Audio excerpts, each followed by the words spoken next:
started the week we moved into the new house. Alex had always been a quiet, imaginative boy.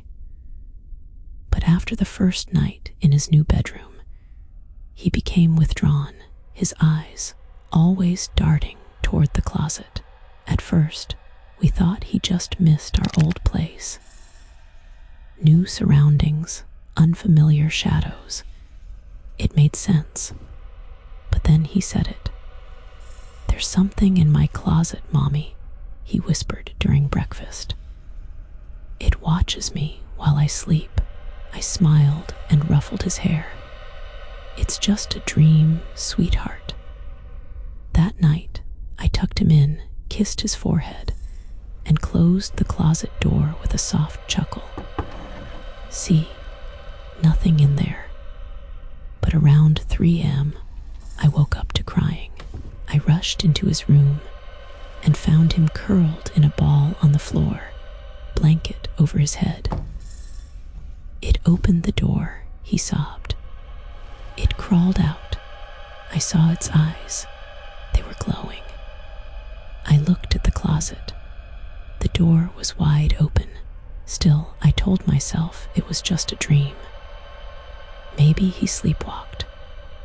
Maybe the wind blew the door open. Maybe, but then I heard it too, a whisper, so faint it felt more like a breath. And it came from the closet. The next day, I tried to make light of it. I even let Alex help me banish the monster.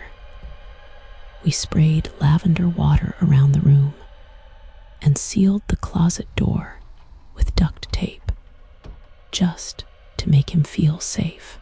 He smiled a little. That night, he even fell asleep without a fuss. But in the morning, I found the duct tape on the floor, torn clean down the middle. Alex was still sleeping, but his nails were broken, scraped like he'd been clawing at something. I took him to the doctor. They said it was stress. New house, new environment. But stress doesn't explain the bruises that appeared on his arms the next day. He said it came out again. That it crawled on the ceiling. That it whispered his name in 100 different voices. I searched the closet myself. Nothing but coats and a couple of old boxes. Still, I couldn't shake the feeling that something was wrong. The air in that room felt thicker now, colder. That night, I left a baby monitor in his room. I wish I hadn't. At 2:46 a.m., I heard the static change. Then footsteps, slow, dragging, heavy. Not Alex's. And then a voice. Not mine. Not his. It said, "Why did you lock me in here?" I rushed into Alex's room that night, heart pounding, bat gripped in one hand. The baby monitor crackled with static behind me. He was sitting up in bed, wide-eyed, staring at the closet. The door was still sealed. I checked it myself before I went to sleep. But now it was open, just slightly, like something had pushed from the inside. I checked inside. Still nothing. But I could feel it, that wrongness. A presence that didn't belong. Alex clung to me. "It watches me," he whispered. "It has no face, just eyes, big and hollow." I didn't sleep the rest of the night. I sat outside his door, waiting, listening. And just before dawn, I heard it again, not footsteps, but something scraping inside the walls. The next day, I brought in a contractor. Told him I thought there were animals in the walls. He opened a section behind the closet. Inside wasn't wiring or insulation. It was a narrow crawl space, too small for any adult to fit in. Inside were marks on the wood. Deep, erratic gouges, scratch marks. Tiny handprints, some of them red. The contractor turned pale and left without finishing the job. I didn't tell Alex, but that night, as I tucked him in, he said, "It says it used to live here, before me, before anyone." After that night, things got worse. Alex began talking less, barely eating, barely sleeping. He sat still for hours, staring at corners of the room where nothing moved except shadows.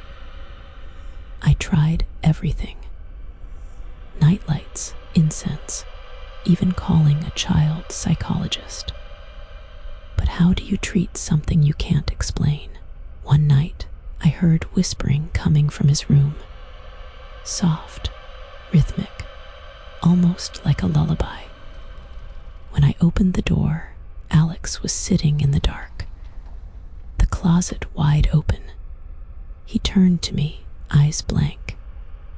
"It wants you to go away, Mommy. It says you're in the way." I slammed the door shut, locked it, and dragged his mattress into my room. I told myself we'd leave first thing in the morning, but in the middle of the night, I woke up freezing. Every window sealed, every vent closed, and yet something cold moved through the house. Alex sat up, eyes wide. "It's mad," he whispered. "It doesn't like to be ignored." Then 3 loud knocks from inside the closet. I didn't wait. I grabbed Alex's Key's wallet.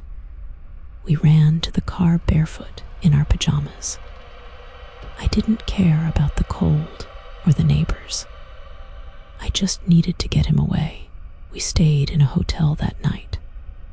Alex finally slept. But at 3:17 a.m., I woke up to the sound of the closet door creaking open.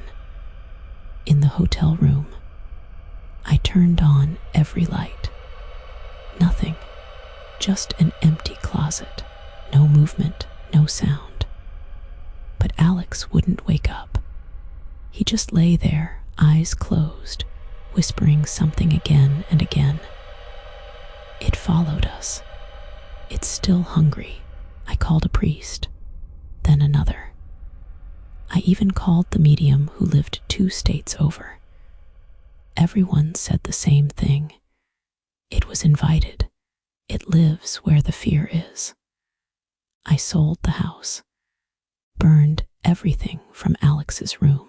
We moved far away, changed our names. It's been almost a year. Alex still doesn't sleep through the night. And sometimes, in the early hours, I swear I hear 3 slow knocks from inside the closet.